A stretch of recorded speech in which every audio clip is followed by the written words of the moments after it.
Hello, Global Theater. My name is Jerry Fielka. Today is October 8, 2023.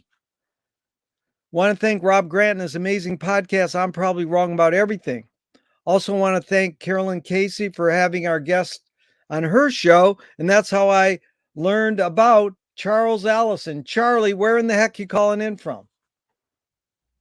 Hey, I'm calling in from upstate New York.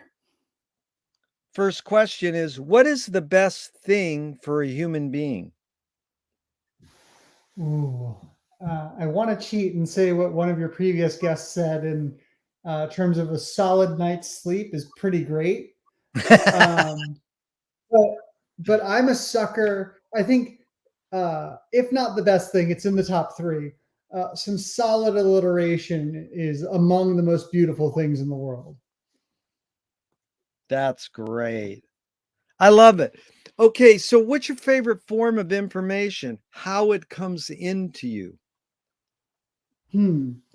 Um, I have a definite prejudice for uh, oral storytelling, given my background in the Philly open mic scene.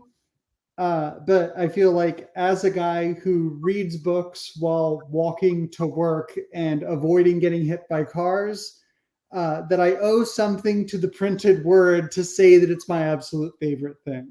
So that's how it actually works in my life. Charlie, we're going to have a ball. That's so funny because do you know they were trying to make texting while you're walking in New York illegal because people were being hit. And for years, people have been hit by cars because they're walking down the street reading the newspaper. But they says there's no way we're going to pass a law, no walking and texting. And how are you going to enforce it? I love that. What people walk and read, I sort of love that, even though you got to be careful. Now, I'm going to veer off for a second. Did you become a reader because one, your parents told you to, two, they did it as an example, or three, on your own? Um, I actually was a pretty late comer to reading. I have a bit of a touch of the old ADD, so couldn't read fluently or write fluently till I was around 10. So I definitely overcompensated in that regard by vanishing into the printed word. Um, so yeah, it became a very nice refuge, especially when you hit those rocky teen years where social interaction is just kind of Why do you think humans collect or gather information? ooh, I have been thinking about this quite a bit. Um, I think if we just get to the short, punchy answer, because it's fun. We like to be expert in things that we see and notice. I really want to quote. God, the anthropologist's name is escaping me at the moment. Um, but he argues that the written word is sort of necessary for the centralized bureaucratic state to replicate itself, and that literacy as a form of emancipation is kind of a weirdly double-edged sword when you go back in the time scale long enough. Levi Strauss, yeah, Levi makes that argument. Strauss says that. Good teaching, Hmm. man. I needed that one. So he says that printed words fucked us up, basically. Well, I think that Levi Strauss is aware of the double-edged nature of Right. literacy as a form of legitimacy, but also of rebellion Yeah. at some level. You gotta I want you to meet someday my friend. She started Commie High in Ann Arbor, Michigan. It was Ooh, a hippie school in Ann Arbor, and she worked with McLuhan, Bucky Fuller, Ivan Illich, everybody, and she made up a oh word, wow. splitteracy, that when we invented literacy, we split our brains, and the S is spelled with a dollar sign.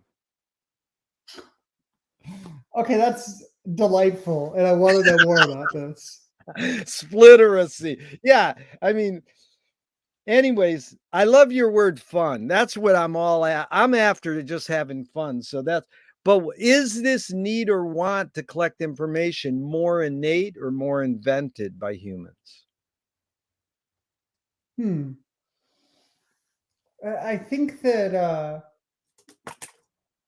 broadly speaking, we're drawn to what interests us, which gets into a circular logic problem real fast.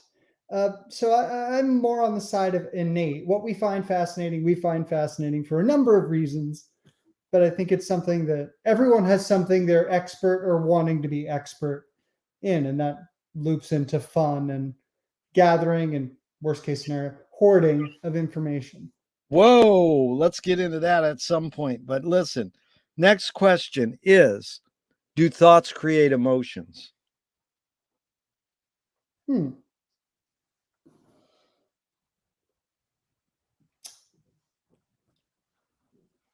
I don't know. Right now, there's a knife fight between my inner Epicurean and my inner Stoic, and it's getting ugly Nice. in there. I would say that, yeah, to consider an idea, to have a thought, I don't see how it can be divorced from emotion. Yeah. And that's a good thing. Research Magazine, V-Vale, research publications. You No, should tell me check, about it. oh, you should check them out. It's an amazing magazine out of San Francisco, pre-PM Press. But they just put Hmm. out all these amazing magazines. Basically, they're books about all kinds of stuff. I'm sure there's one on anarchy, tattoos, pranksters, culture jammers. But V. Vale's an amazing guy who put him out. And I says, do thoughts create emotions? He goes, emotions create emotions. Good way of putting it. It does cascade pretty fast. Yeah. But see, well, anyways, fill in the blank, Charlie. I don't know what I think until I. Hmm.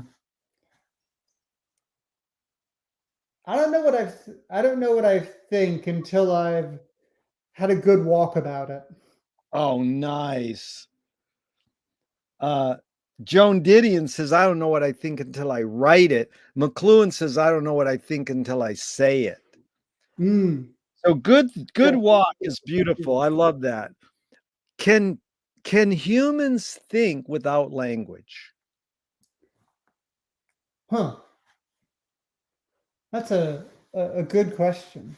Um, I think given that we share the planet with a bunch of non-sapient or non-human sapients, like things that have demonstrated emotional complexity, cats, rats, dolphins, dogs, name your complex vertebrate, I would say yes. Yeah. Yes, that language is not necessarily deterministic of interiority. All my philosopher friends are sharpening their machetes for my misuse of their vocabulary right now. I still love that you said your inner brain's having a knife fight. I was going to say, is it sort of playful like West Side Story, or is it hardcore back thuggy, cutting up? Oh, it's definitely ornamental because I think both Oh, sides of the brain know that they need the other half to survive. So it's just right. Chomsky says a language is not just words, it's culture, a tradition, a unification of community, a whole history that creates what a community is. What do you do when language doesn't work? When language breaks down, what do you do? hmm.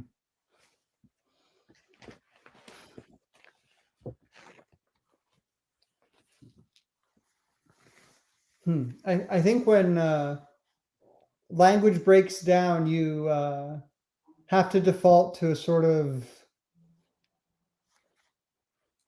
this is going to come out weird, but an ideal of action, of demonstration.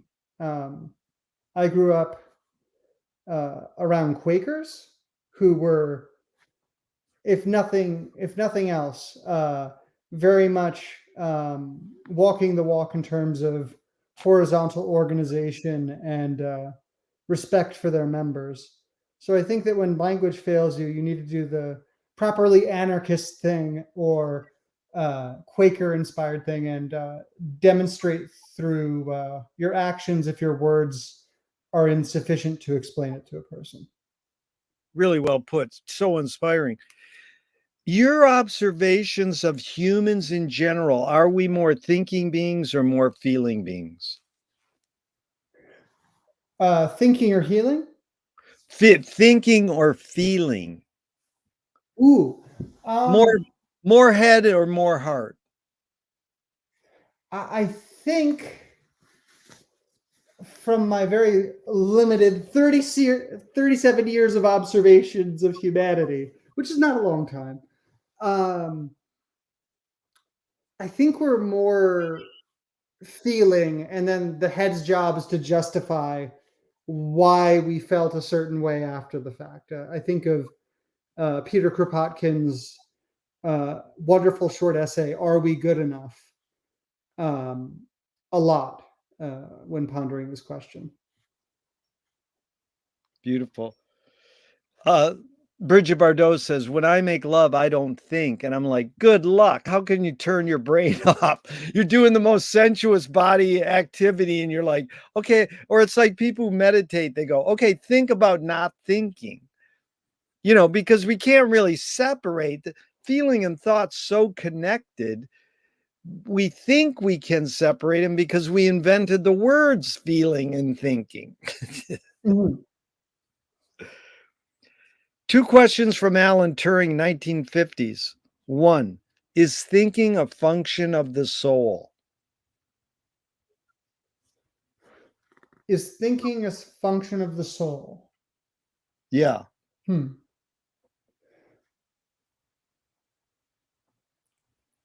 I would tweak that very slightly to understanding is a function of the soul.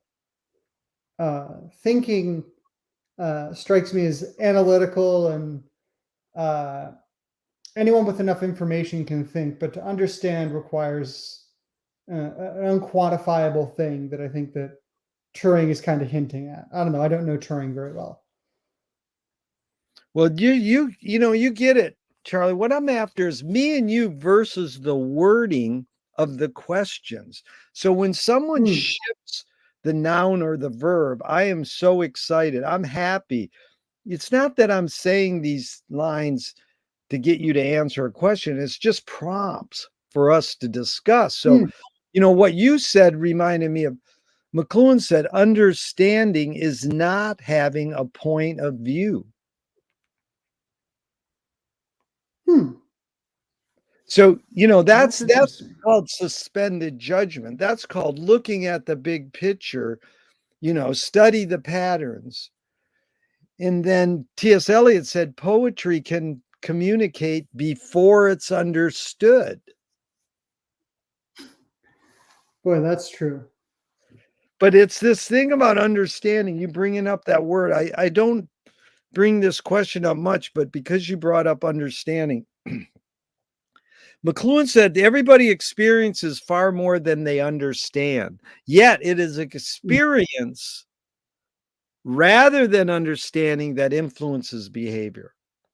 Now, the way I interpret that could be wrong, and I'm going to tell you mine, and then you tell me what you think. If a child comes in from the cold, the parent can say, don't touch the stove. That will burn your hand. That's called experience. The parent could go, I'm going to teach you the dynamics of heat. You can go really close to the stove, rub your hands together and get your fingers warm. That's understanding. So do you think we shape our behavior more by experience when we should shape it by understanding? I think, thanks to that very helpful scenario you just laid out, that most people form their judgment based on experience, for better or for ill. That there's a a quote from, I think it's Arthur Schlesinger, who talks about um, a similar hot stove thing of a cat that steps on a hot stove will avoid stoves forever. So we need to avoid making that mistake and learn when the stove is hot versus not hot. And that is my only Arthur Schlesinger quote that I can paraphrase with any Right, sort of. but you're saying he's saying that it's the experience. He's saying no, he's saying the understanding. What is he saying? The understanding or the experience shapes us more? I think our initial understandings of situations are experiential, and Yeah, everything that comes after is understanding. I see. Okay. Do you more pursue happiness or wait, I didn't ask the second Turing question. Sorry. The Ooh, second the second Turing question is, can machines think? my immediate response is no, mostly because they don't have the same physical experience as a human being or a cat or a rat or anything that gathers physical experience and informs itself about the world. Yeah. It's uh, a sort of physical abstraction, Yeah. to paraphrase Stirner. Um, yeah, so short answer, no, I don't think they do. Do you more pursue happiness or more pursue meaning? Hmm. If I was being intensely self-indulgent, I would say that I pursue happiness.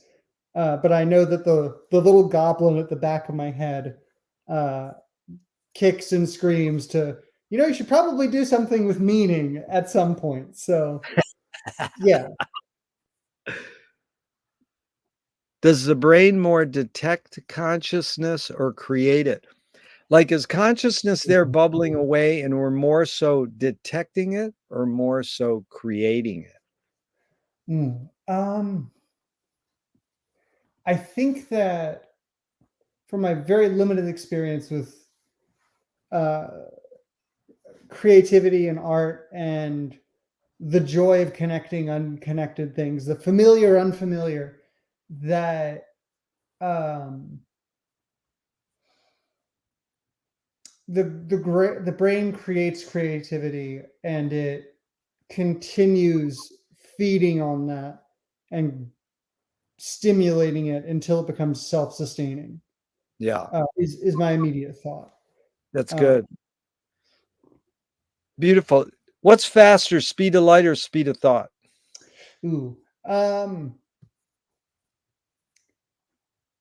if we're just going for the annoying quantitative answer, I'm sure that the speed of light is faster, but the speed of thought can connect things that have no connection, and that's got to be worth something. And then make one, which is the beauty of it, right? The arts and the humanities combine things that have no business being anywhere near each other, which is not something you can quantitatively, I think, measure. Yeah, beautiful. Audre Lorde, the poet, said you can't dismantle the master's house using the master's tools. Yvonne Rainer responded and said, you can if you expose the tools. What new tool do you suggest? Mm. This actually came up. Um, the Audre Lorde quote is timeless, and it came up in my research for my book on Makhno um, quite a bit. Um, I would say that um,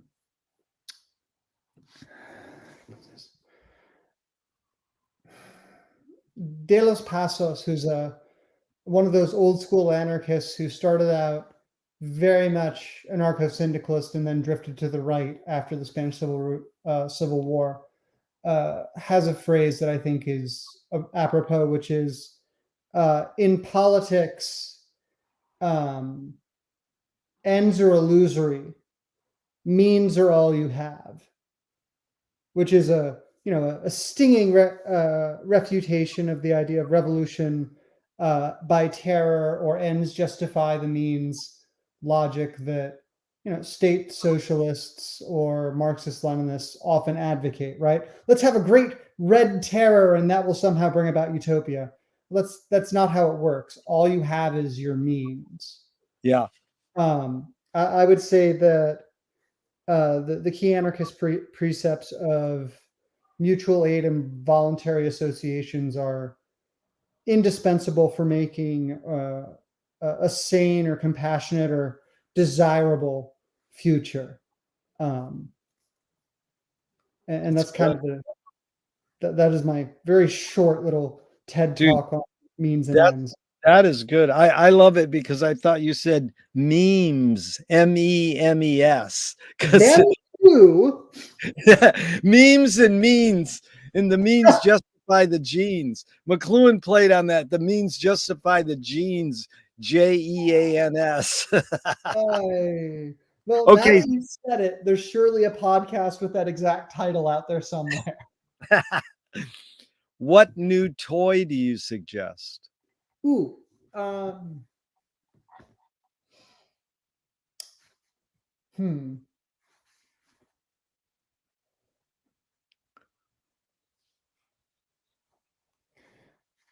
not sure it's a new toy, but I find something tremendously helpful is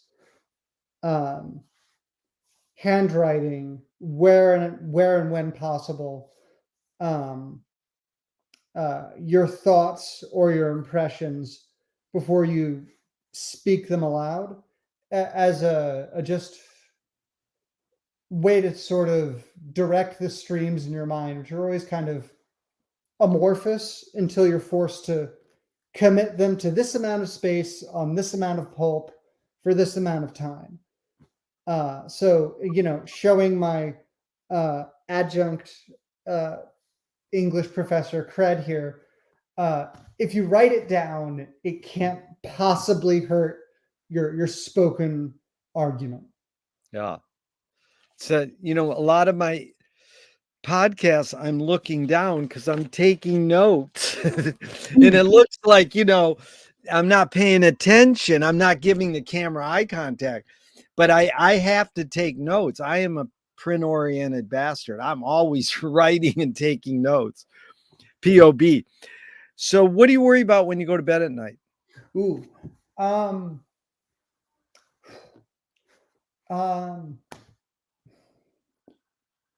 Well, I worry about a mix of the exceedingly mundane, which is like, when is my alarm clock, by which my alarm clock, I mean, my cat of some 11 years, going to wake me up? And the answer, listen, this is a rhetorical question. We all know it's 3 a.m. She's not varied for 11 years. I don't know why I bother wondering about this. So, that's an argument for getting to bed earlier. But I also worry that I am not, if we're talking about the night where every worry you have and every fear you have is sort of jacked up a bit, say by like 2 or 3 rungs on the ladder of worry. Yeah. I worry that I'm not doing enough or writing enough or conducting myself as I would want to be seen by a third person consistently enough in my daily life, which I realize is kind of a self-serving answer, but the brain weasels in the back of the skull aren't there because they're rational. They're there because they know that this particular bite works on you.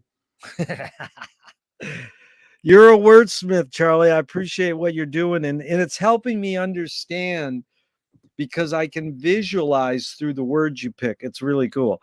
McLuhan learned from the poet Ezra Pound that artists are the antenna of the race. They're broadcasting and detecting the hidden psychic effects of our inventions, so we might learn how to cope with what we don't like about our inventions. So I ask you the question, Marshall probed his whole career. Why do we ignore the hidden psychic effects of our inventions, even though the artists are broadcasting them to us? That's a very good question. I think that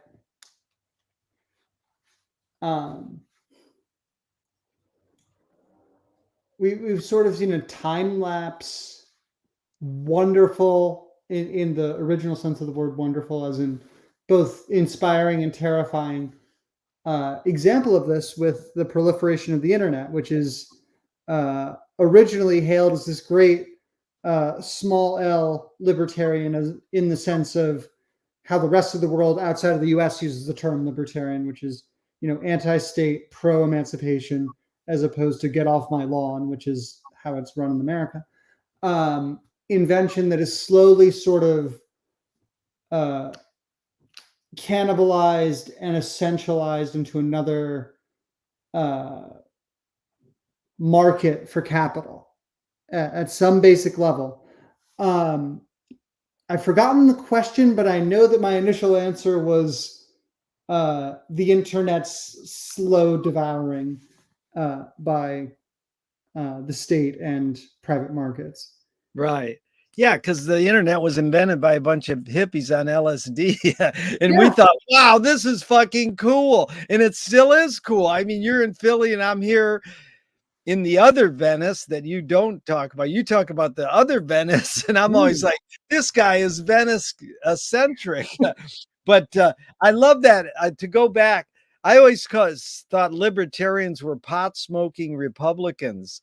And you're saying, like, get off my lawn is how the US defines libertarians, but outside the US, they're anti-state. That was really enlightening. I love to hear that kind of breakdown. But it's like, why we're looking to the artists to see these deeper levels of how our inventions shape us. Or we're not even necessarily looking to them, but in general, and it's not to sound elitist, it seems as though people, even me and you, don't see that the artists are broadcasting that, or we ignore it. We're like, oh, I see that they're, I know what the yes men are teaching us, but okay, I'm still got to drive my car, or I still got to do this or that, So why do we ignore what they're telling us? I guess this ties sort of back to our discussion about experience, right? Yeah. I guess we ignore artistic treatments or representations of the sort of darker side of technology or the latest cutting edge things if we haven't had a personal brush with them. Yeah. And that makes it very easy to justify or sort of brush away, make it abstract, right? Which is, I don't mean to bring up Stirner twice, but Stirner talks about the tyranny of abstractions that sort of keep us from imagining, let alone creating a world that is free of them. Yeah. Wow. And so do artists have moral obligation?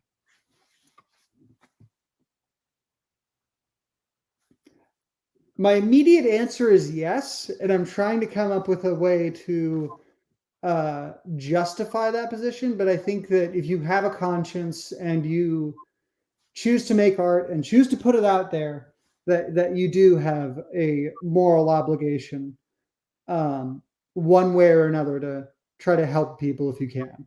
Yeah. Are you more afraid of new ideas or more afraid of old ideas? Oh God, terrified of old ideas. Yeah. There's a running joke between me and some of the people who staff the info shop in Philly, which is, tell me you're a Nazi without telling me you're a Nazi in so many words. And whenever someone says the phrase, I think of the Roman Empire, like, okay, no, that's on the long winding road to nationalism or fascism or Caesarism. Old ideas of domination by the strong over the weak, centralization of power, the sort of slave economy are terrifying because they have a long history of people who will justify them. Yeah. From Demetra back to Mesopotamia, right? There are always people who know how to make a buck or cement their own status, justifying the unjustifiable. So definitely old ideas are scarier, I think, than new ideas. Yeah. Someone told me recently we shouldn't call them landlords. That's promoting feudalism. We should call them rent collectors. Yeah. Yeah, I can see that. Who has sympathy for a rent collector? I love the Balzac. Behind every fortune, there's a crime. Yeah. I think Tolstoy also gets into that as well. Yeah. At some length. Can you conjure up your earliest memory ever or one of them? Ooh. So this is a bit of a niche memory, but one of my oldest memories is going to the Philadelphia Zoo, back when it was much more along the lines of a prison for animals than it is now, which is a bit more open. And seeing one of the Siberian tigers in this, maybe 12 by 12, like still with the old school bars in front of it, cage, just sort of leaning up against the wall and running its claws down the mortar. Just it's doing its morning stretch. The Siberian even had a name. I think it was George, and he's just stretching and pulling down the mortar and flexing his claws. And I'm like maybe 5 or 6 or 7, and I'm just like, here's a massive. I don't have the vocabulary for this yet. There's a massive size discrepancy between us, and that's both terrifying and beautiful. And I guess that's my first experience of the sublime, was seeing something that big, that close, flex. Yeah. And you're just like, okay, so I understand that we don't have these, and that's both cool and terrifying. Is memory more a curse or more a blessing? Ooh, I lean much more towards the blessing side. Yeah. Just because of the power of collective memory or shared memory. What is, I think, academically called the burden of memory. Like when someone you've known for a long time dies, and you knew them well, the memories you have with them are now distributed to you since they're dead. Yeah. And there's a power in that. And don't get me wrong, memory is fickle. We rewrite it all the time. It's not a CCTV feed where it's just the facts, ma'am. It's just what happened.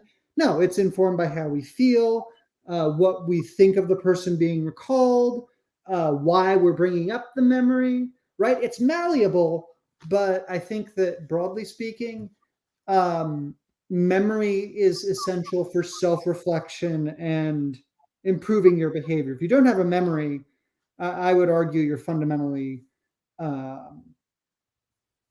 disadvantaged when it comes to taking ownership for your actions or understanding why something you did was bad or good or anything, right? It creates context. Very good.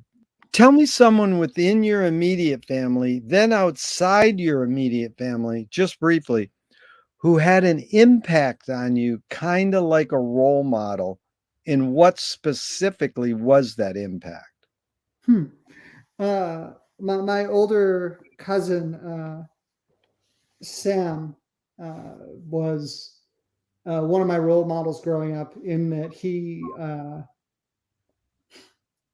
on his very occasional visits out to the East Coast, he's a West Coast guy, sort of modeled the idea that reading was a cool thing that one could do and like shared his books with me, which I treasured. It was a nice social encouragement to read. It had far more weight than I think he understood at the time. And I still look back on that fondly. Outside of the family, I've got a very large family, so let me briefly dilate my frame of reference. I would say that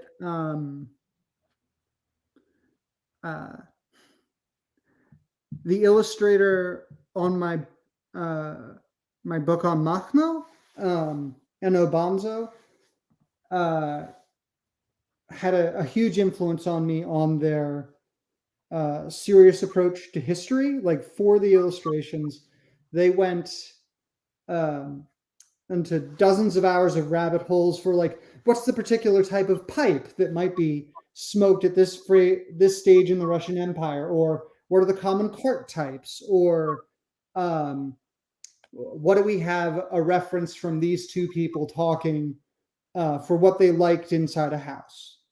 All these wonderfully granular details that are then investigated and looked into just solely for the love of what could it be like to be in that room, say, between Kropotkin and Makhno in Moscow, 1918.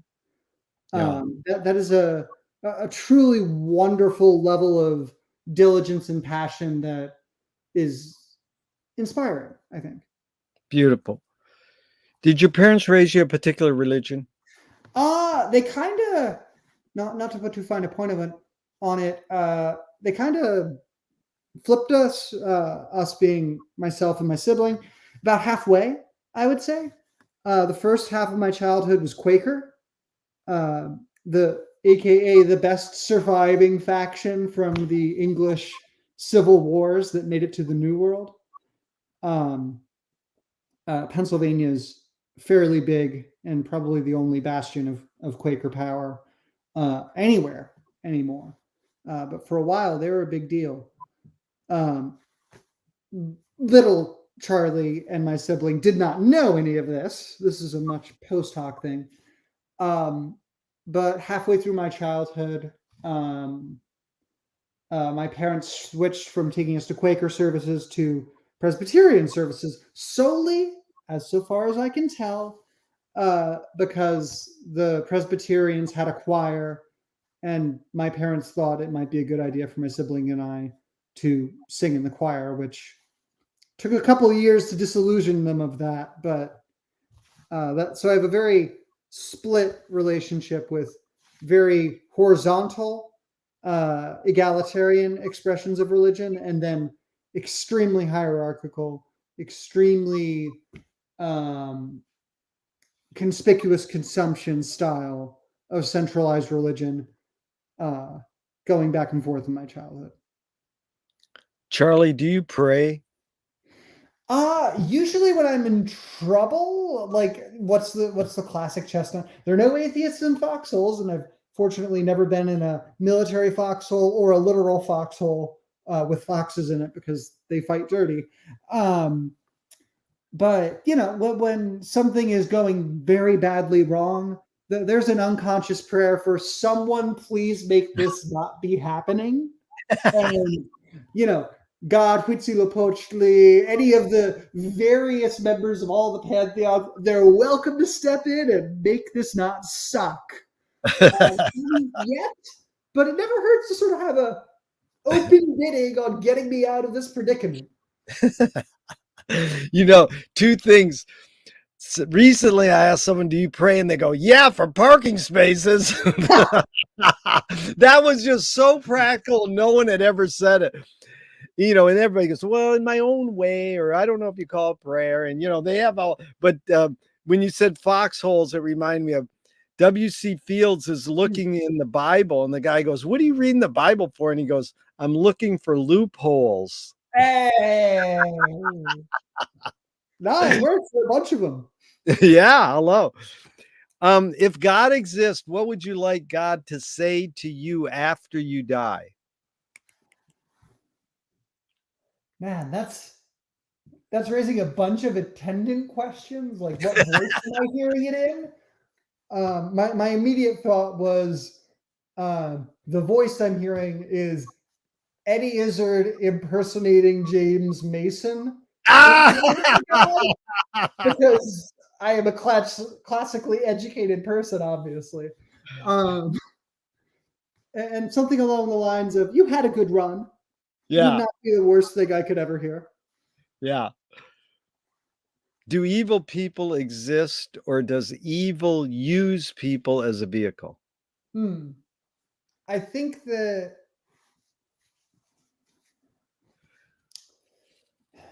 the problem of evil is not an inconsiderable one. Let's put it that way.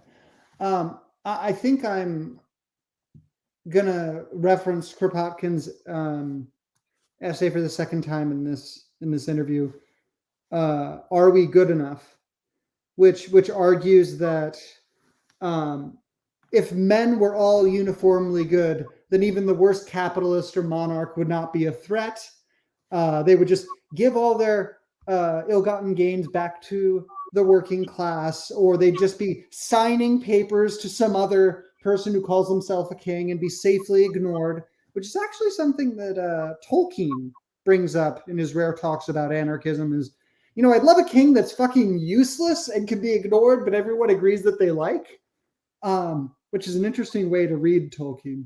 Um, I think that the systems we have that um, encourage predation and competition and opportunism create far more evil than there would otherwise be in the world, and incentivizes it. I'm not sure if that answers your question, but that's my base thought, and anything from there Yeah, is good, Charlie, because it's really the hidden question is how do you advise someone to deal with an enemy? I'll set it up. Alan Watts says if you acknowledge your enemy, you empower them. Coppola says keep your friends close and your enemies closer. He stole it from the mob and the samurais.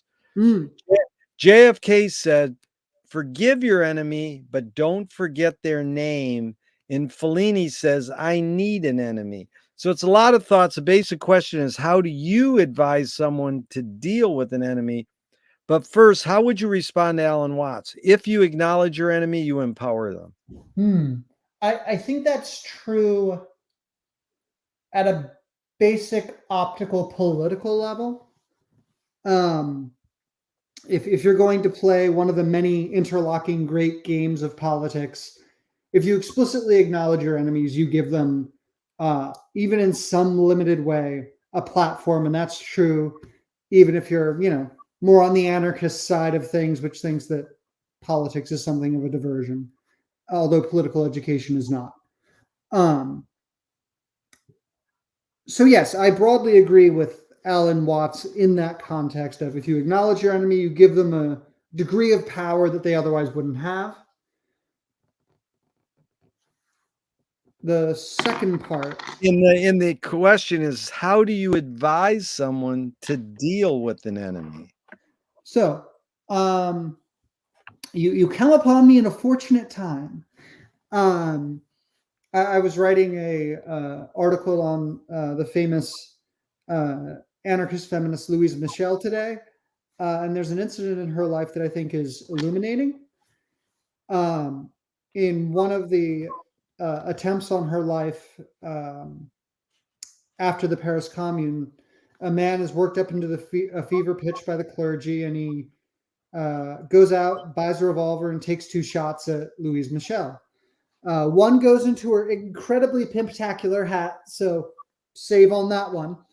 But the other one hits her in the face and is, no one ever says, thank God for that time I got shot in the face, right?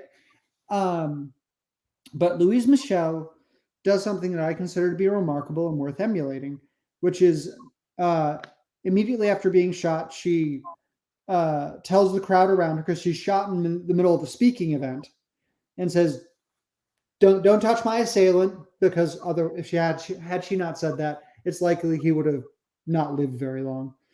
Let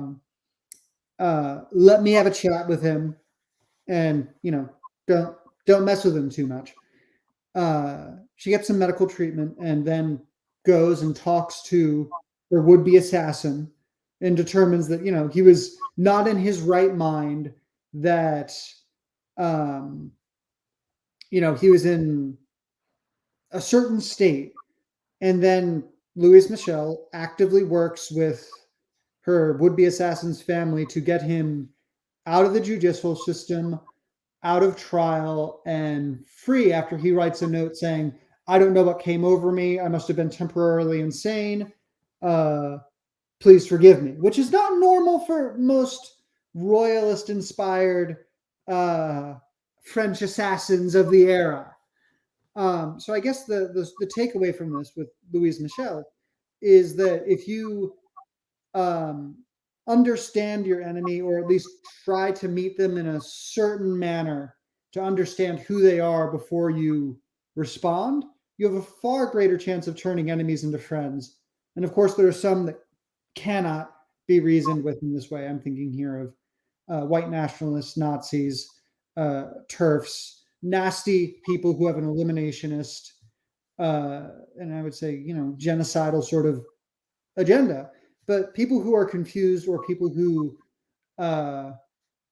mean well but have a profoundly alien worldview, are not necessarily outside of help. And this is, again, me cherry picking one historical incident and being profoundly influenced by my favorite religious sect, the Quakers, right? Like, I think that I think that Graeber put it well. Violence is the one form of communication that requires no imagination, or something along those lines. Who said that? David Graeber. David Graeber. He is amazing. That's good. Boy, you're teaching me so much. Requires no what? No imagination. Yeah. Well, your talk there was so enlightening. I evoked two. The woman I interviewed earlier today, experimental filmmaker, she said, Moondog said all enemies are potential friends. And I said, well, A.A. Mills said weeds can be flowers once you get to know them. All right, A.A. Milne, I like you. I wonder if we could just imagine a A.A. Milne Bertolt Brecht crossover. One of my colleagues at where I work has a wonderful poem by Brecht up on her door that has the line, when you water plants, don't forget the weeds. They are thirsty as well. And if you want to see a glorious future, and I'm paraphrasing here because Brecht is a lot more poetic, water the empty earth too. That is good. So much. Water the weeds. I like that. And so we got to go two routes here. You brought up so much. I want to do this one first. Nassim Taleb said games were created to give non-heroes the illusion of winning. In real life, we don't know who wins or loses, but we can tell who a hero is. My friend said, oh, well, villains don't think they're bad. They want control. Heroes want freedom. Gregory Bateson said, when a criminal gets caught, does he go, whoa, my criminal skills weren't up to snuff that day? Or does he go, wow, I did something morally or socially wrong? There's a lot of prompts there. You can go wherever you want, but the basic question is, does punishment work? Ooh. That's a fascinating question. And as you said, there are a lot of branches you can go off of from that central trunk. Broadly speaking, I don't believe that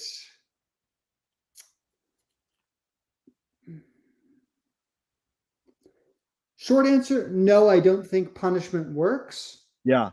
And the reason why I don't believe that, which is not to say without consequences, right? Shunning, boycotts, moving away from people who are doing terrible things. Those are not, I think, punishments so much as self-preservation. But I think that the reason punishment doesn't work and hasn't worked in our present society as a way to run things is that it is a naked use of power over another human being. And across the board, no human being that's ever been born has reacted well to power being used against them, whether it's incarceration, the death penalty, which is not a form of punishment because punishment implies you can learn. I don't know of anyone who's come back from the dead saying, well, learned my lesson after 20 years in a horrible cell and then being executed horribly. No, that makes no sense. So I think that the framework for punishment to deter behavior is ineffective and rooted in a sort of top-down hierarchical structure that sort of has as its premise, if I cause you enough pain, you won't do this. You won't know why not to do this, but you just won't want to suffer. And that's ineffective on a number of levels as well as morally wrong. So it's like Ludovico treatment in Clockwork Orange. Yeah. You know, that is something I've tried to figure out for years, because I'll give you a scenario I set up. Kubrick pulled Clockwork, because you brought up this word violence. I want to go into that for a second. But just to set up, Kubrick pulled Clockwork from UK screens only for 30 years because the UK cops strong-armed him into doing that. Jesus. And did they go, well, your film is causing hoodlums to beat up winos? Well, he knows films don't cause people to do things. It's maybe part of a zeitgeist. So the question is, did he do it as a PR stunt, or did he do it because he truly believed his film was causing kids to beat up winos? And the guy who produced 8 films with Kubrick was sitting right here, and I asked him, and he goes, Kubrick was into 2 things, film and family. He thought they were going to come and beat up his family. Now, other people go, no, he knew it was just PR. Like, why do you pull it from UK screens only? The rest of the world could see it. And kids were buying bootleg VHS copies on the streets in London anyways, you know. So what's your take? I mean, just a little off. Any thoughts on that? Did he do it as a PR stunt, or did he do it because he thought that? Because I think a lot of what I've, in reading your articles, that you know about this thing called technological determinism. You know what that is? That's like the Civil War was caused by the telegraph. World War II was caused by the radio. And people go, no, World War II was caused by Hitler. And it's like, no, it was caused by, so technological determinism is sort of like that. Did a movie cause kids to beat up winos? I think that my initial thoughts are that one should never underestimate the power of a good 1 or 2 sentence PR stunt. I'm thinking of the release of it's Life of Brian, the Monty Python movie. Which was banned in, I think, one of them Scandinavian countries. It's either Norway or Sweden. It doesn't matter. But then the Monty Python people used it as the movie so funny it was banned in Norway or Sweden, and used that to boost their sales worldwide. Right? Like there's that element to it of you have an incentive to say no. This movie is too risque for you. But not for you, my other paying customers. You know, it's a classic thing, and I'm not saying that's what is the case here, but there's a large body of evidence to say that tactic can work. Hello, that's really good. So you brought up this violence requires no imagination. What a brilliant quote. Both McLuhan and Krishnamurti said, Violence is the human search for identity. Hmm. What's your take on that line? I think it's very poetically put. I think if I saw that in the poem somewhere, that would be highlighted and underlined in about a nanosecond. Yeah. Um, there is something um, freeing in altering matter. Again, I hate to go back to Eddie Izzard, but like Eddie Izzard has a wonderful, maybe minute and a half bit about, you're a teenager, you're finding out how the world works. And if you throw a rock through that window, you're not committing vandalism. You're changing the molecular structure of the glass, and you're an agent of creation and destruction at the same time. And it's all very poetic, but also it's really fun. So don't stop. Um, so I respect that because there's a lot going on in that quote. For the Graeber quote, the background for it, which I feel compelled to bring up, is that Graeber's writing about entrenched power structures in Western quote unquote democracies. And he says that, listen, there's an experiment done with, I think it's fourth grade girls and fourth grade boys, and they were both given the same assignment. The fourth grade girls were asked to write what a day in a life in their male counterpart was. So imagine yourself as a fourth grade boy if you're a fourth grade girl, and write about what your day is like. Make it as real as you possibly can, everything you've observed, da, da, da, da. And the same thing applied to the boys, to the girls. Imagine yourself as a fourth grade girl and write out your day. How does it go? Across the board, the boys absolutely refused at first to write from a feminine perspective, but the girls had no problem imagining the world from the point of view of a fourth grade boy, because they are already, even at that young age, aware of how existing gender and power dynamics work. So they have to be able to imagine the person who has more social power over them, how they see the world, how they actually act. And the boys largely rejected it and was like, nah, we don't need to. Why would we do that? And so that is the run up to Graeber's saying that violence requires no imagination. You don't have to understand someone to hit them or to oppress them, right? It's the first reaction of someone who doesn't want to empathize is violence. Wow, you're teaching me so much. This is enlightening. Thank you.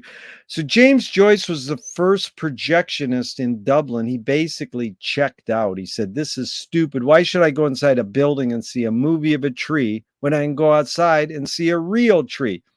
Years later, Faulkner said sometimes the best fiction is more true than journalism. Why do we have to recreate things in order to get them? Why do we have to go to a theatrical play of people acting out life? Why don't we just live life? God, my philosophical training is almost nil. So my friends that have spent their life studying this are sharpening, as we've talked about, their machetes in the background. But I think it's Plato's theory of the theater. Yeah. Like we go to the theater, Plato says, I think, could be getting my old ancient dead Greek person mixed up with another ancient dead Greek person, for catharsis, right? Yeah. We don't want to have to actually go through a heartrending betrayal or tragedy, but we can go see Oedipus Rex and feel that catharsis as the actor goes through it and feel it with them, right? That sort of fictional or artistic license gives us the freedom to feel something without the trauma or the horror, maybe not even the horror or trauma, but the difficulty of getting to that emotional state, that sort of wonderful mirroring. So I would think that the arts allow for that, even if they don't necessarily do that every time. Yeah. Charlie, you kind of list yourself as an anarchist writer, storyteller, and activist. And then you list yourself somewhere else as an author, speaker, researcher. When you say storyteller, are you both Are you an author of both fiction and nonfiction, or mainly nonfiction? At this point, my tendency is towards nonfiction, but I have worked with fiction and very much enjoy it. Great. Okay. It's tricky and fiddly in a way that nonfiction is, but differently. Yeah. So let's just go through them. What was the tipping point where you said, I want to be an author? That's my calling. You're going along, you're reading books, you're in high school or college. Are you studying to be a writer? Where's that tipping point? That's what I want to do. Ooh, that's an excellent question. And like so many things with storytelling or writing or any sort of, I guess, investigation, it depends who you ask. And you were nice enough to ask me. If you ask my parents, they will probably tell you that they knew from a very young age I'd be a writer because I was stubborn and always had my nose in a book once I learned how to read them. For me, I felt the tipping point was um, actually fairly late in life. Late in life. Um, it was when I actually started. I graduated undergrad at this point. When I started, um, of all things, attending the Philadelphia open mic scene, which is where it's what it sounds like, but there's you get a lot of poets, you get a lot of musicians, and you get a bunch of people like me or not like me, in that they're more focused, who have something they really want to talk about, but they only have 7 minutes until the bell goes off to keep people's attention. Yep. And so that is the moment where, practicing for those that happen monthly, that turned it into, okay, I realized that as I was writing, I was constantly reshaping and resharpening to work in the spoken vernacular to hold an audience. Yeah. And that's I think when the twitch, the flip, the switch is flipped, I should say. That's good. Actually, Let, let, fairly. yeah, let's go into that in a second. But what did you go to college and study literature or creative writing? My first major was communications at a wonderful little liberal arts school called Juniata College in Huntingdon, Pennsylvania. Proud, proud site of a prison, a university, and a train stop, which is all you need in central Pennsylvania to make sure your map, your town isn't wiped off the map. Right. It's it was a thing. So as a screenwriting teacher told me great art is when you can clearly see the intention of the maker. Kubrick says the opposite. Great film is when you can clearly not see the intention of the maker. What role does intention play in your creative process, writing fiction or nonfiction, however you want to break it down? Ooh, intentionality is such a fun concept. Um, That's the best word you brought up so far is fun. It's like, yeah, fun.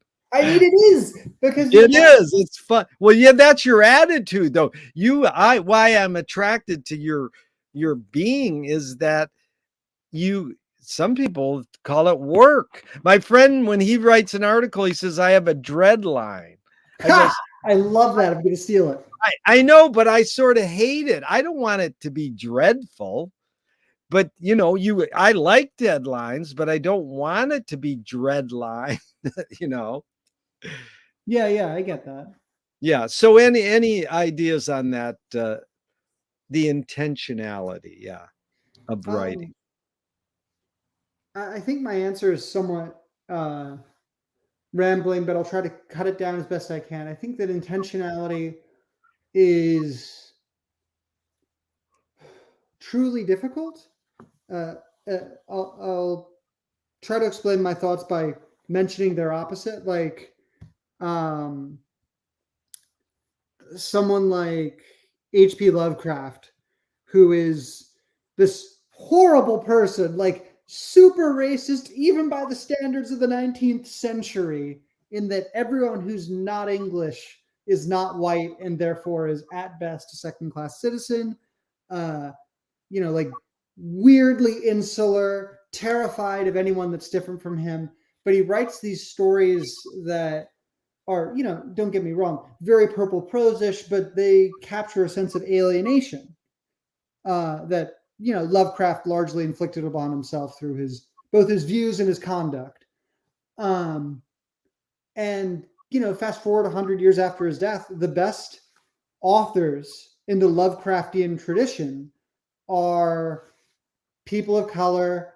There's a very strong trans contingent of Lovecraftian horror writers that are able to capture that feeling of alienation and make art out of it. And these are people that Lovecraft would have deemed subhuman. Get away from my work. You're horrible and all that. But no. This is the redeeming idea of Lovecraftian fiction, is that people who have lived that sense of horror and alienation and exploitation are the best qualified to write it, right? So the intentionality of the author, I think, using that Lovecraft example, and obviously not a fan of Lovecraft the person, shows that the intentionality of the author, at the end of the day, doesn't matter so much as the body of work and what each reader takes from it. In my view. Really perfect. You got ESP, because the next question is, Duchamp said there's no art without an audience. How much are you thinking of your reader when you're writing a piece? Ooh, that is both tricky and non-tricky. I'm still influenced by I have 7 minutes until I get off the stage. I need to make this as clear and preferably sarcastic if I can, as I can make it in a written work. So I would say that I write for an audience that I assume knows absolutely nothing of what I know going into reading my work. Because that is a way of both clarifying how I present historical facts or interpretations, and making sure that I'm not running off into the woods and setting up a completely unsustainable line of argument or historical analysis. Is making sure that I can say this simply, easily, hopefully funnily, to someone who's no idea who, say, Nestor Makhno is, or the Korean Shinmin in Manchuria, or the sort of anarcho-syndicalist tendencies of South American labor movements, right? All those things, I need to be able to just sort of come up to you and say, all right, here's what you need to understand. I'll try to make this quick. I understand that we're all busy. Let's proceed. Yeah. So the answer is far too much. And yeah, Charlie, you're very articulate, and I love what you're doing. So McLuhan says everything we invent extends some humanness. Knife and fork extends our teeth. Shutter and a camera projector extends our eyelid. Even non-tangible, say religion or philosophy, extends consciousness. What does the writing utensil extend for you? What humanness? Whether it's a keyboard or the pen, what humanness are you extending with the writing utensil? Ooh, that's a wonderfully formulated question. Thank I like that very much. I mean, I think on a very good day, what the writing utensil can do, and this is why I do dearly love poetry, especially poetry from the periods I'm studying. The writing utensil is a sort of extension of all five of your senses. Yeah. What a poet or a memoirist remembers about the food they ate on the day of a coup, or their last meal as a free person, gives you a sort of empathic link to them, or the smell, or any number of very precise choices that may be nothing to the author, but are something to someone 100 years, 50 years, 20 years later. I think that writing in that style is a sort of force multiplier for every human sense. Yeah. It's like McLuhan talks about this thing called sense ratio shifting. And so when you read a book, you're eye oriented. When you listen to music, you're ear oriented. So there's a shift in the sense. So what human activity, because he has this whole thing about 5 senses. I'm just curious, what human activity engages all 5 senses equally? What human activity engages all 5 senses equally? My sibling's gonna love my answer to this question. My sibling is a voice coach and a strike choir master down in LA, and I think that singing or chanting or call and response all get to that very limbic, very marrow deep feeling of connection that I think also shares a root with the origin of poetry as we understand it, as a spoken word. And then it sort of gets like half captured by writing, but not really. So yeah, my short answer is singing brings out all 5 senses. Beautiful. You know what most people say: sex, dancing, eating, pooping. It's amazing. I haven't had singing very much. That's a really good answer. I mean, we can multitask. There's no reason we can't combine them. Dude, you're answering one question I didn't even ask yet, but I want to go into anarchy because I know that you're in sort of this world. It's funny because the PM Press guy, I got to tell you, after Ramsey, when I asked Ramsey all these questions years ago, anarchy is making rules for yourself and not other people. That's Utah Phillips. Who's entitled to make the rules? Ooh, that's a great formulation. I had another friend of mine at PM say that his definition of anarchy, this is a slight tangent, is to hold yourself to the highest possible moral standard.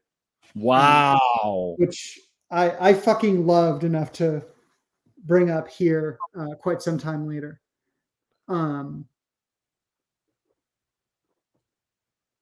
To answer your question more directly, I think that who gets to make the rules?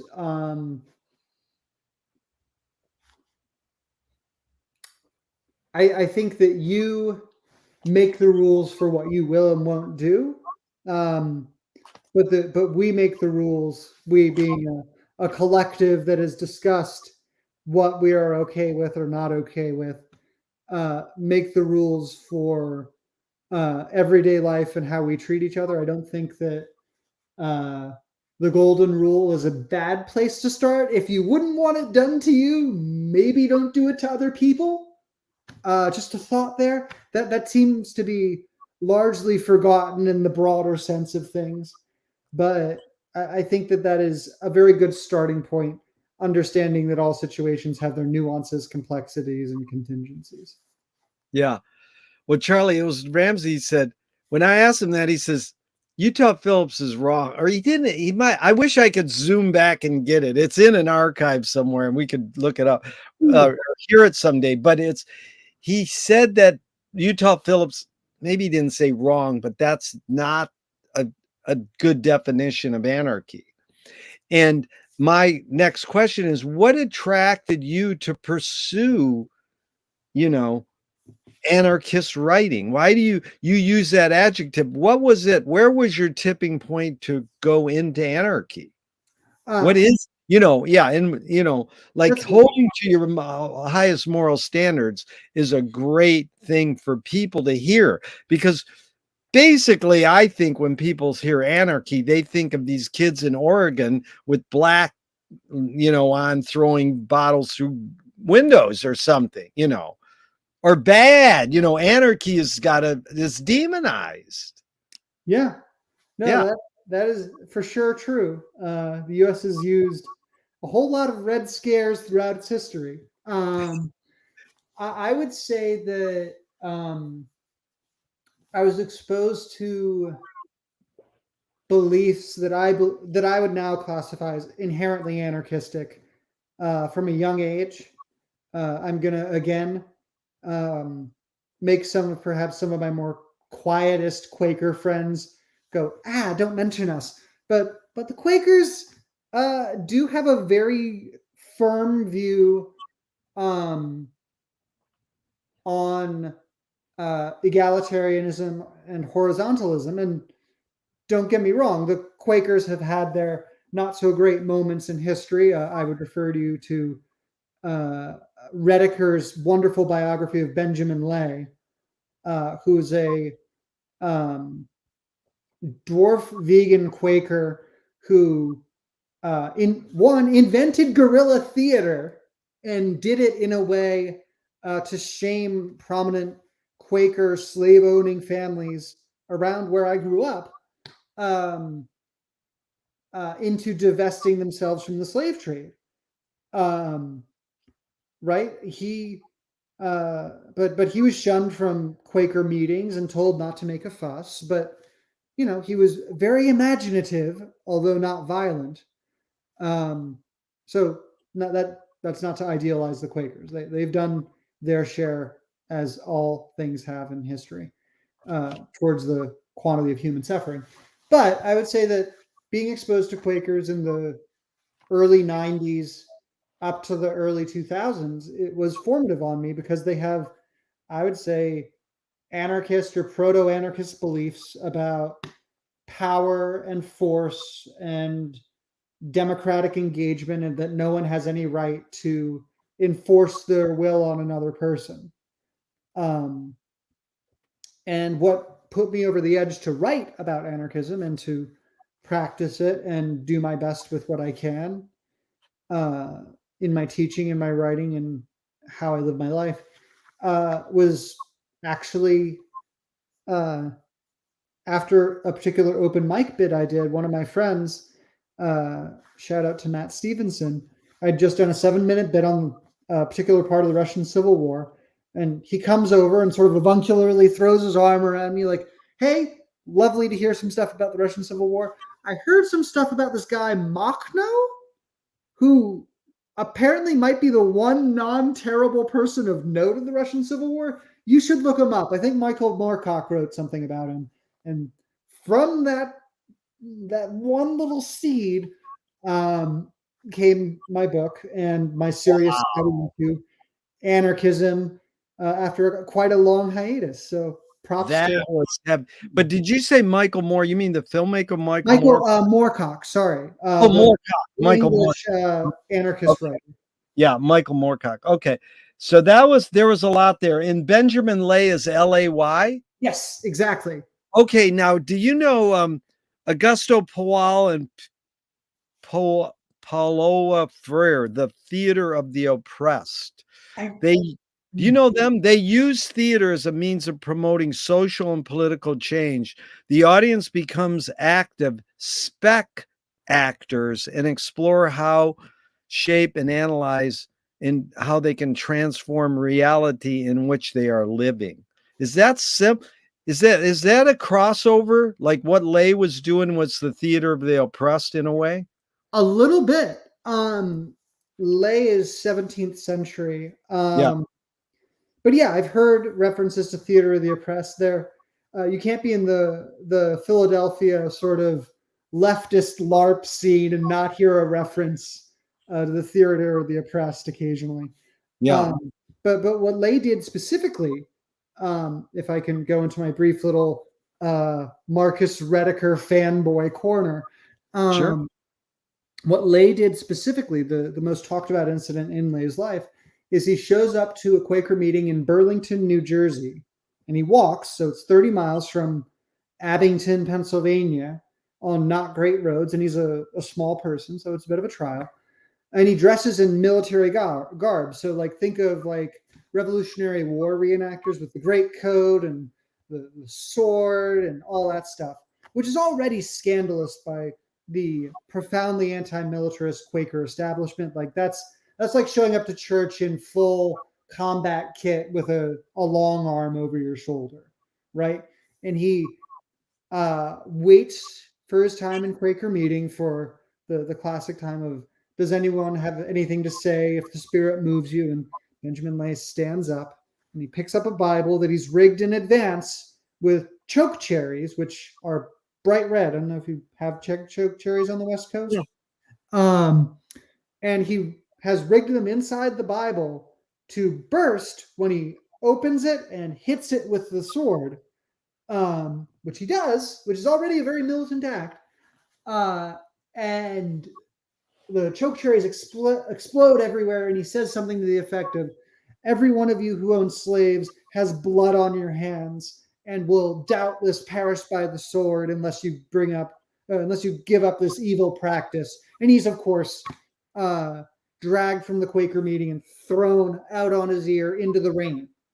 And what makes this story interesting, at least to me, and Ridecker spends a lot of time on it, rightly so, is that Benjamin Lay doesn't pick up his ruined Bible and sword and go home. He goes to the entrance of the Quaker meeting, which is still going, and he finds the steps, and he sets himself up right at the bottom of the steps, and he lies down flat on his back, looking up, and waits in the rain for the meeting to end, so that everyone there has to step over his body and acknowledge him and what he said as they leave. It's a wonderfully brilliant and imaginative form of shaming. And of course, it doesn't abolish the Quaker interest in slavery overnight, but it gets the ball rolling so that 20 years later, towards the end of his life, he gets to see the Quakers become a dedicated, and as much as pacifists can be militant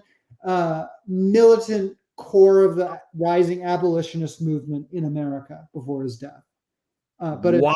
And he contributed changing them. It was one guy really working. Yep. And constantly doing it. Amazing. Yeah. No, I cannot recommend Redicker's work on Benjamin Lay enough. Why isn't that great actor who's small, Peter Dinklage. Oh, why hasn't he played this guy? How many fingers on my hand I would give up to see that happen? Does he know? I mean, you got to get this to him. I mean, he must know about it. Yeah. But, this whole thing on freedom, too, is amazing because when I looked up anarchy in this, making rules for yourself and other people, the word freedom came up. And etymologically, in regards to Utah Phillips' line, etymologically, the word freedom means giving oneself one's own laws. I go, that's what Utah Phillips said. The ability to act or change without constraint, to possess power to fulfill one's purpose. T.S. Eliot said, freedom is only truly freedom when it appears against the background of an artificial limitation, which caused McLuhan to say, how are you to argue with people who insist on sticking their heads in the invisible teeth of technology, calling the whole thing freedom? That's my cell phone makes me free. So what does freedom mean to you now? That is a very good question. I know I say that a lot, but you need to stop asking good questions if you don't want me to say that. There's a line by someone who I otherwise am at knife points with, even though he's dead. Benjamin Tucker said the best definition of American anarchism, and he's on the more big L libertarian side, early 20th century American anarchism, like Spooner and all them. But he said the best definition of freedom is mind your own business, which, is very, don't tread on me, very limited, individualistic. But there's a a core of, I think, something that can be worked with in that quote. I think that freedom means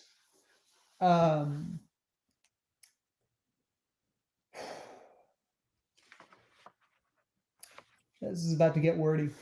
Having a comprehensible moral code for yourself that is consistent. And part of that, an indispensable part of that, is understanding that other people's moral codes will be different, and that is both good and encouraged, as so long as they don't dehumanize or brutalize others, which is kind of wordy. And freedom, if we can get to the Isaiah Berlin definition of like positive freedoms and negative freedoms, there's that old saw about my freedom ends at your nose, or my fist's freedom ends when it encounters your nose, right? I don't know. Freedom is notoriously, I think, hard to define in a systemic way because we're all products of our environment and our culture and who we want to associate with. So I guess, just double back to the two, I would think, most important tenets of anarchism, which are mutual aid and freedom of association. I won't work with anyone I don't want to work with, and you can't make me. And that aid is reciprocal, which is not to downplay its altruistic, I think, intentions, origins, and permutations. Those are the two: mutual aid and freedom of associations. Exactly. Yes. Well, clarify this. The American Indians, indigenous, say your enemy's your best teacher. So how does that freedom of association? Because like, if I say it's a pick and choose world in the long run, if someone's, I'll tell you something my sister taught me. She said, the key to a successful relationship is how you deal with what you don't like about the other person. So that sort of sounds, I tried to break that down, and it sounds like, well, that could be sweet tolerance. You don't like what they do, so you just sweetly tolerate it. My friend said, no, that's inferring that what they're doing is wrong or bad. Fair. Two, you adapt to it. No, that's still inferring that they're doing something wrong or bad. One person came along and said, no, you accept it. Well, if you accept what they're doing to you and it makes you sad, you don't want it in your life, then you go, I'm out of here. I don't need this relationship. I'm going to avoid you or not engage with you. So if you're the contradiction or the duality there, whatever, embracing contradiction, which I got from studying Frank Zappa, is he said, you gotta love the cops as they beat the shit out of you on the street. That is a funny line, but it's like, tell that to anybody nowadays. You got to love the cops as they beat the shit out of you on the street. Wait a minute. So, just maybe talk to me about this contradiction of freedom of association. Hey, I don't want to deal with cops. Most people don't like cops. They don't want to deal with them. Oh, yeah, I'll tell you one more. Sorry to overload. No, please. Lenny Bruce says you can call cops three things: cops, peace officers, or pigs. Well, why don't we, and I added this, well, why don't we just call them peace officers? Because, Blake, we become what we behold. So if we call them peace officers, then that's what we want them to be. Peace. But any thoughts on this sort of freedom of association? Is it a pick and choose world? Do you avoid them or engage with them? I think that I'm going to be unhelpful in my answer. Yeah. Not intentionally, but I think that it is contingent on the level of your disagreement with someone that you call your enemy. Yeah. Um, I am no fan of the police, and I think that there's very little common ground that can be reached for them as long as they have a gun and immunity from anything they might do to me or anyone else while they're wearing that gun and that badge. Right? Yeah. There can be no real rapprochement from someone who can just murder out of hand. I don't know where you start with negotiations there. It's not about fair playing field. I do think on a more helpful and interpersonal level about freedom of association, that it requires, and if I'm remembering right, Chomsky, I think, said, and feel free to correct me if I'm wrong about this. Chomsky said that to argue, to convince someone or to convert someone to your point of view is a form of violence.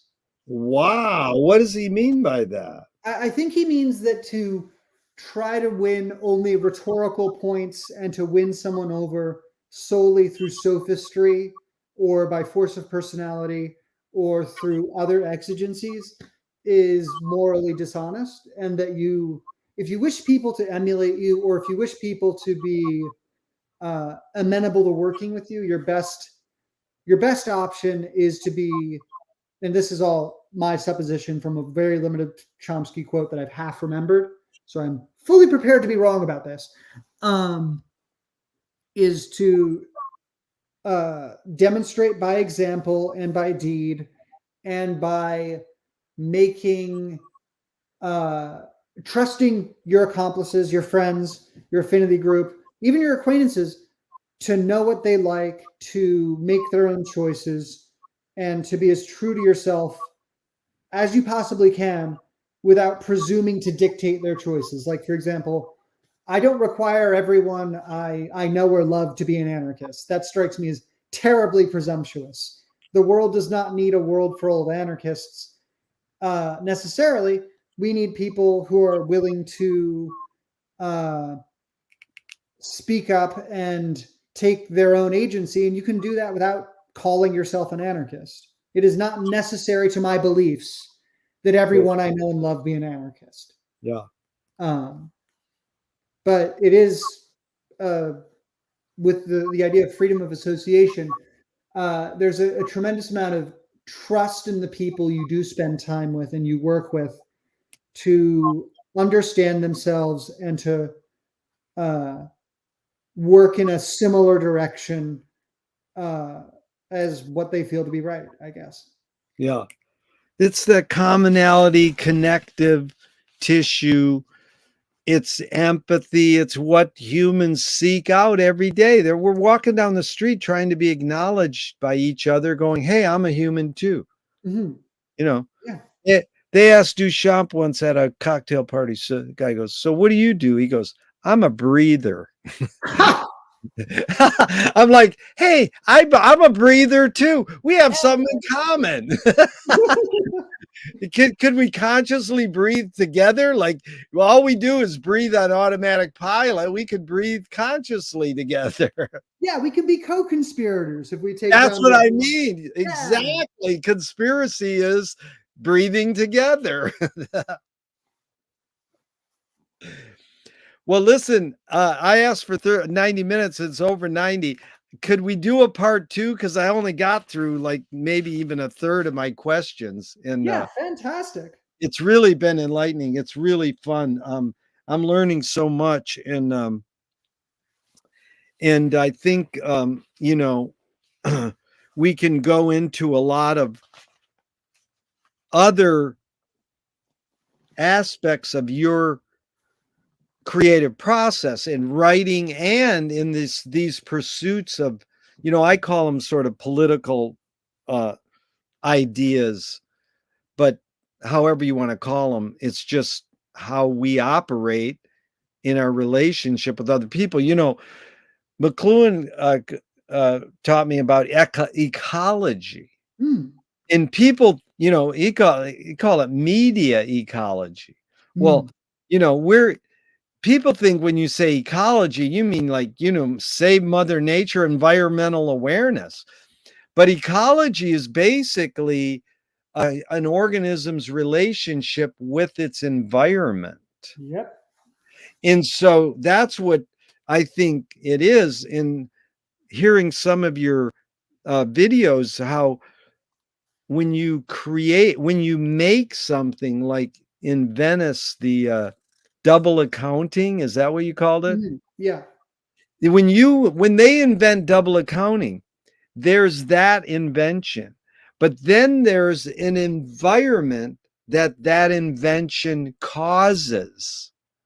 And that was McLuhan's main emphasis, was what is the environment that the invention causes, and what are the hidden psychic effects of that environment? We're not aware. We just sort of all embrace Zoom now. And Yeah. I'm like, wow, Zoom's the best thing that's ever happened in my 40 years as an interviewer, because I didn't have to drive to Philly and you didn't have to drive to Venice, or Yeah. I didn't have to wait till you got here. And if we were in a room together for the last 90 minutes, neither of us would have looked at each other's face for the whole 90 minutes. It is an amazing phenomenon how it funnels our vision Mm, into being more attentive, you yeah. know. It does. So It does kind of give us the wonderful version uh, of blinders, right? it's the blinders, definitely. And so this is it. Zoom has services and disservices. But at this point, we're embracing it as like, wow, this works great. We don't really figure out or think about some of the disservices of it, Hmm. you know. Yeah. So same with books, like you said earlier. You like books, when books came out, people went, oh, these are bad, you know, and they're going to change people. And now we're like, hey, books are good. We like books. Yeah. I mean, a fun, uh, well, one of the many fun examples of that is, the Reformation, right? It goes from the Bible is holy, right? It is in Latin. It is a holy book. But what if we translated it to German? No, stop that. Stop being able to read the holy. No. Mm, mm. Books are bad now if they are not in Latin and under control of the Catholic Church. And then there's Yeah. a whole multi-century slow motion revolution, or in places not so slow motion. Yeah. I got to tell you one other little quick story. I'm at the corner. I spend half my life on my bicycle waiting for lights to change. And in this guy, I'm elder, I'm 70. This guy probably was a little older than me. He's on his bike right next to me. And he's sort of saying, like kind of happy, but mumbling, why do we have to fight cars? That's our whole life, is not fighting cars, but, we got to cater to the car because the car can smush us. We can't smush the car or anything. And so I turned to him, and there's a kid next to him on a cell phone. And I go, yeah. And I think cars, guns, and TV ruin the world. And, even though I do kind of believe that, I know all three of those have services and disservices. And the kid hearing that was like, grumpy old man. And what I felt in reflection afterwards, I should have said something like, well, I wonder how they've changed our behavior, instead of a negative thing, because, the kid could have joined in our conversation, but his eyes were glued to his cell phone, you know. Yeah. So it's sort of like keeping the conversation open and not letting our biases restrict any real true communication, you know. Yeah, give people, if you can, an on-ramp into your conversation. Yeah. Well, it's sure been fun, Charlie. I really appreciate it. I'll send you an email about picking a date for part 2. Thank you so much. Really been fun and enlightening. Sounds great. It's been a delightful 100 minutes about. That's it. Well, 100 minutes, 60 plus 40. Hey, even I can do math. But yeah, we'll talk on email later. We'll figure out the dates. Thanks a lot, Charlie. Delightful.